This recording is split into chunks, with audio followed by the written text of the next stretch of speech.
Hello all, it's Tuesday, week 3. Last week we saw some examples of and talked about visuals doing rhetorical work. We also talked about how rhetorical considerations like audience purpose and context, rhetorical means, logos, pathos, and ethos, and the rhetorical canon, invention, arrangement, style, memory, and delivery can aid us as tools for composing and designing documents. Next week, we really move from looking and analyzing and critiquing to creating, composing, and designing.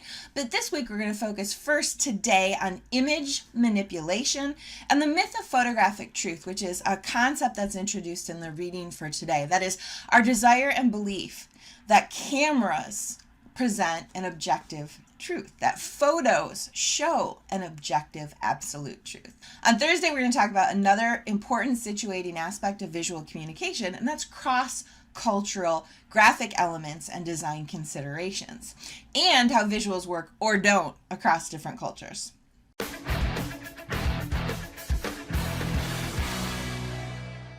I'm going to come back to this image in just a bit. First, to get us warmed up, a few initial images. This is a photo of the National Mall the morning of Obama's inauguration in 2009. This is a photo of the National Mall the morning of Trump's inauguration in 2017. Last week, Tuesday, I shared a series of ads with you asking if they did rhetorical work or presented an argument.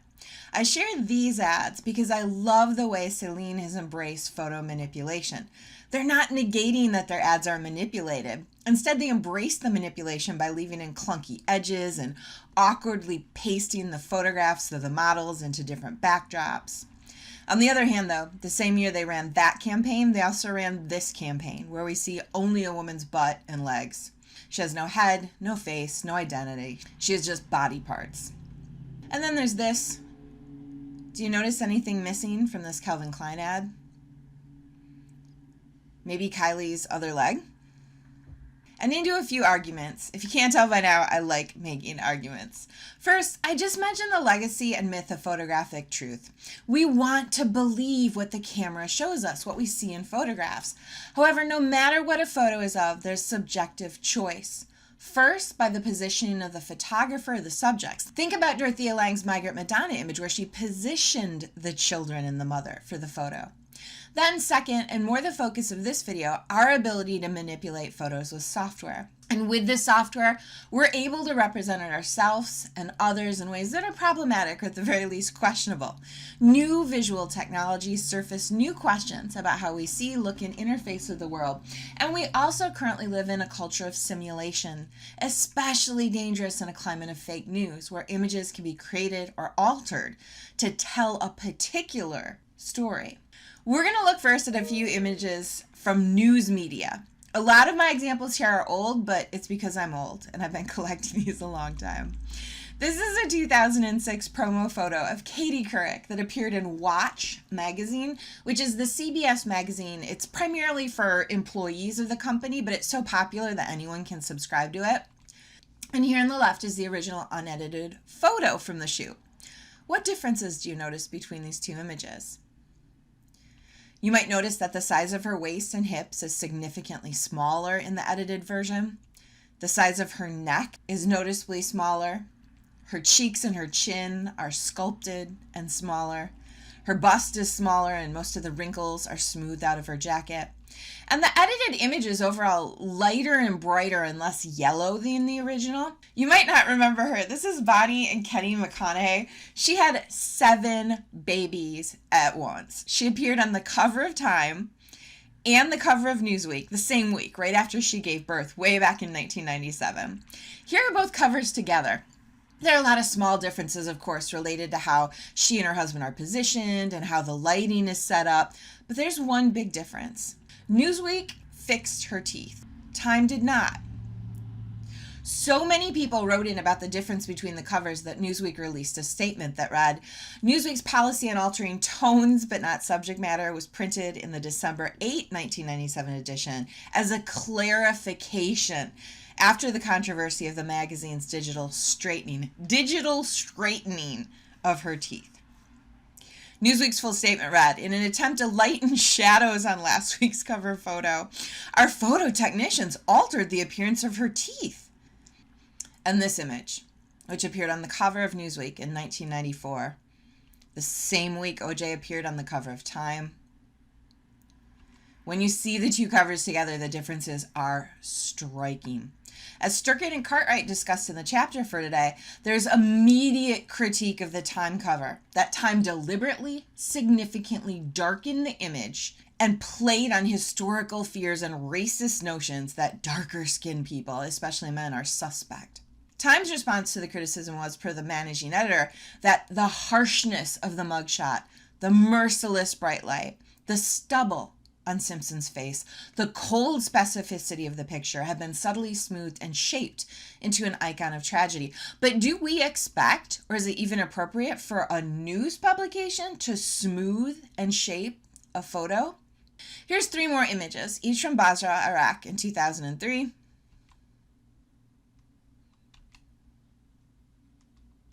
And all 3 together. The bottom photo appeared above the fold on the front pages of several huge distribution newspapers. What do you notice about these images?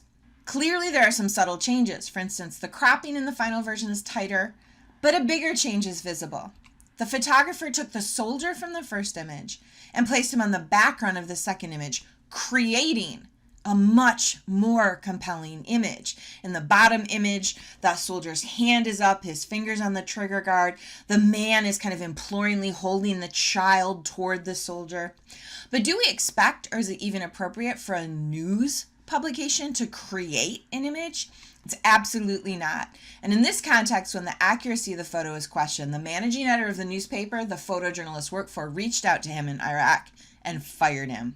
Then there's this photo, iconic in U.S. culture. This was taken at Kent State the day members of the Ohio National Guard fired on Vietnam War protesters and killed 4 students and wounded 9.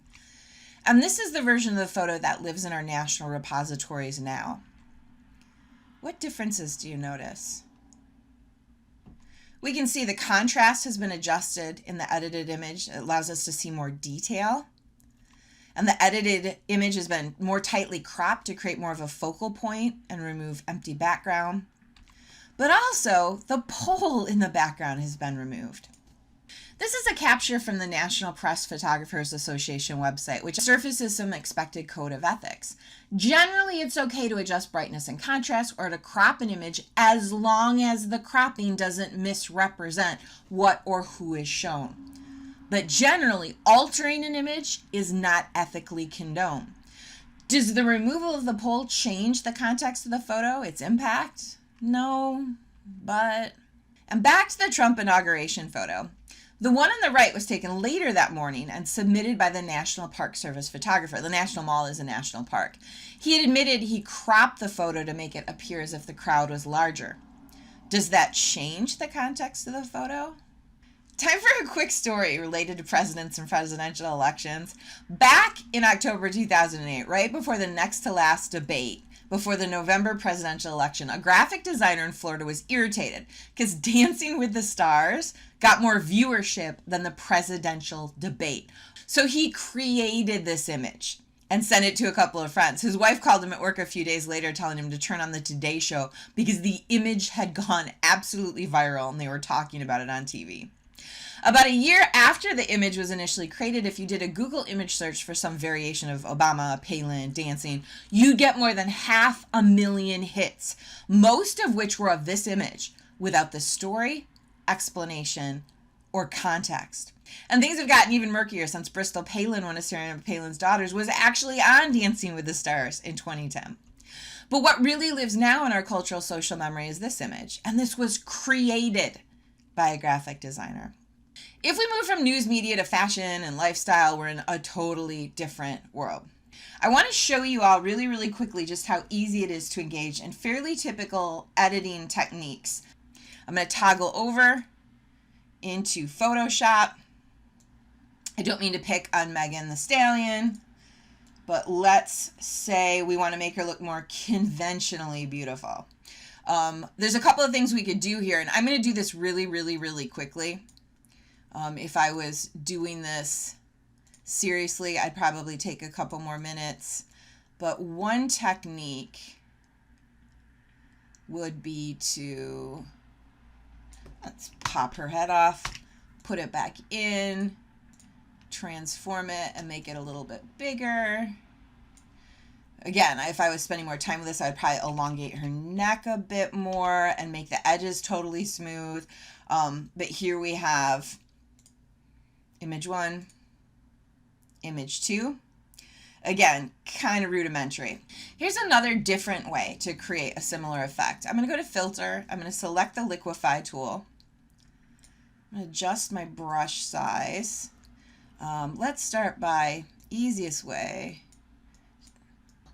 So you can make her boobs bigger. We can make her arms. Again, I'm going really quickly. We can make her arms look more thin. Probably want to fix her elbow. Okay, doesn't look great. But again, I'm doing this really, really, really quickly. Let's go over to her butt and hips. All right, not great. That's about 20 seconds. Let's get her cheeks in a little bit thinner, higher. Click on OK. So we have image 2, image 1, image 1, image 2. Here's a magazine cover. And another. And another. Bradley Cooper has been on the cover of GQ before, and he does have a normal-sized head. I like to call this the lollipop technique, where you remove someone's head, put it back on, and make the head bigger, shrink the body down. This is Gaga on the cover of Vogue a couple years ago. This is one of the unedited photos. The proof image is from the photo shoot. This is Britney Spears on the cover of Women's Health in 2015, and an interior shot. And another interior shot along with an untouched photo from 2015. I literally have hundreds of these images, but I think y'all get the point. Some companies have actually launched campaigns around not photoshopping images. Kmart did a bongo campaign with Vanessa Hudgens. You can read the copy. 100% all natural, untouched and unfiltered. I don't know if they're still doing it now, but American Eagle did an WRA campaign featuring the real you. The girl in this photo has not been retouched. I want to turn towards some more concerning, I think, image manipulations. I mean, those are concerning enough in terms of how we represent bodies and size and expectations and conventions. But this was supposedly Britney Spears on the cover of Marie Claire in July 2006. And someone released this image online claiming that it was the actual untouched photo. But if we stop and pause and question this, one way we can do a bit of digging is to look at the list of cover features from Marie Claire. Britney Spears appeared on the cover in June 2004, but not in July 2006. So someone went out of their way to edit a Britney Spears photo to make her look older and more wrinkled, then photoshopped it, and then created a fake Marie Claire cover out of it. This is an ad for Chanel No. 5 men's cologne and an ad for Chanel eyewear. Both Brad Pitt and Linda Evangelista are about the same age, but Brad gets to look his age. His salt and pepper beard, his forehead, his eye wrinkles. Linda, however, does not. She's photoshopped to the extent that she looks plastic.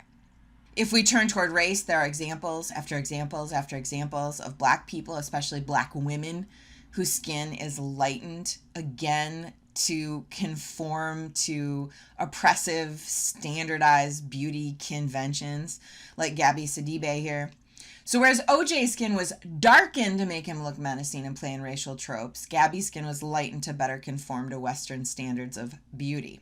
Another example, and this is related to created or fabricated diversity. This is a generic stock photo purchased out of a big database. This is the same photo purchased and then edited for use in a natural gas industry ad. Boom. Instant diversity. One last example, and it's a homegrown MSU example. From 2000 to 2005, a group of MSU students and student orgs led a campaign against the university and its use of sweatshop labor to produce university-branded clothing. In 2005, students held a protest outside of the admin building. I think it was on a day the Board of Trustees was meeting. They got safe dye and stained the snow with messages. They held signs. It was cold and it was snowy that day in March. And after protesting for hours, the students were letting off some steam, playing around a bit, throwing snowballs. And MSU photographers snapped this picture that day, the day of a massive protest against MSU. And this photo took on a life of its own, showing up on a secondary page in a feature story about MSU in 2007. The caption reads, "A group of students have fun in the snow in front of the admin building." A crop version pasted in front of Linton Hall appeared on the main page of msu.edu and was posted there for weeks, captioned, "Winter Fun." Another photo from the day showed up on the banner image of the main webpage for Student Life. And the photo was included on the cover of the 2008 MSU admissions booklet mailed out to tens of thousands of high school juniors and seniors. The photo still lives in MSU's University Photo Archives, photos.msu.edu, for purchase. So with other examples, we talked about how photos are manipulated before being taken. People are arranged a certain way or scenes are shot from a particular angle. And we talked about how photos are manipulated after being taken with software like Adobe Photoshop. This is an entirely different situation, and that the photo itself was digitally manipulated in a range of ways, but it was the use of the image extracted from its original context that contributed to its manipulation. Because Maggie Ryan, the student in the center here, was in a public space, she was never asked to sign a photo release, nor did she have any say in how the photo was used. So what do we make of all this? I hope you're drawing your own conclusions and you'll be looking for your own examples of some of the manipulations, edits, and creations shown here. I would argue that pictures tell us who counts in society and how they count. But that said, seeing is no longer believing. We have technology at our fingertips we can use to create reality. And that created reality is blending into actual representations and our perceptions and beliefs about reality. Created or manipulated images create what people may believe are realities but are not. They have the power to perpetuate prejudice and inequality, or to distort the news, or to reshape a story or event. And finally, I hope this inspires you to establish some ethical and professional parameters for yourself as writers and as document designers. We're going to be doing work in Photoshop for modules 3 and 4. And as you learn or get comfortable with the tool, I hope you ask yourself questions related to ethical representation and viewers' understanding and perceptions of images and how they circulate.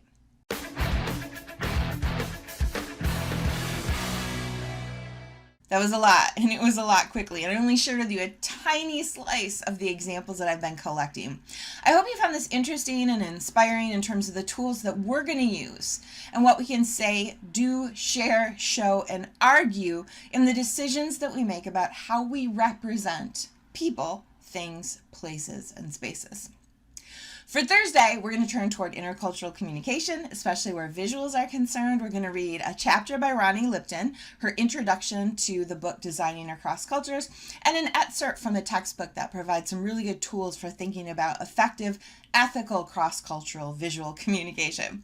And remember, post a reading response today, post a reading response on Thursday, and there are prompts in our Google Drive folder linked from D2L.